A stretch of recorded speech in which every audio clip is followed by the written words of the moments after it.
এই যে দেখছেন ফুল বাগান, এই ফুল বাগানের কারণে কিন্তু আমাদের অনেক প্রবাসী ভাইয়েরা প্রতারিত হয়। সেটা হচ্ছে প্রবাসী ভাইয়েরা যখন প্রবাসে আসার জন্য এম্বাসিতে বিভিন্ন দালালের মাধ্যমে যখন ভিসা নেওয়ার চেষ্টা করে, তখন এম্বাসি বা দালালকে বলা হয় আমার ভিসা কি, তখন এম্বাসি বা দালালরা বলে দে তোমার ভিসা ফুল বাগানের ভিসা, তোমাকে 1,500 থেকে 2,000 রিয়াল স্যালারি দেওয়া হবে, 8 ঘন্টা ডিউটি, বাকিগুলা তুমি ওভারটাইম করে লক্ষ লক্ষ টাকা ইনকাম করবা। সকল প্রবাসী ভাইদেরকে কিন্তু এমনটাই বলে।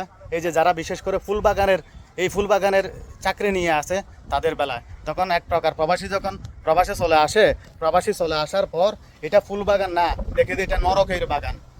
নরকের বাগান বলতে আমি বলছি এটা কিন্তু ফুল বাগান না, এটা হচ্ছে আপনার রোডের আইল্যান্ডের কাজ। যেখানে আইল্যান্ড সেখানে অনেকগুলা গাছগাছালি রোপণ করে প্রবাসে। ইভেন এই যে প্রবাসীতে তো কোনো গাছগাছালি নাই, এরা গাছগাছালি রোপণ করে 2 রোডের মাঝখানে, ওইখানে যেটা আইল্যান্ড আছে ওইখানে। তো এগুলা রক্ষণাবেক্ষণ করার জন্য এখানে পানি দেওয়া, সার দেওয়া ইত্যাদি এগুলা কাদের জন্য। তো এখানে কিন্তু বাংলাদেশকে এম্বাসিরা এই যে বলে দে ফুল বাগানের বিষয়।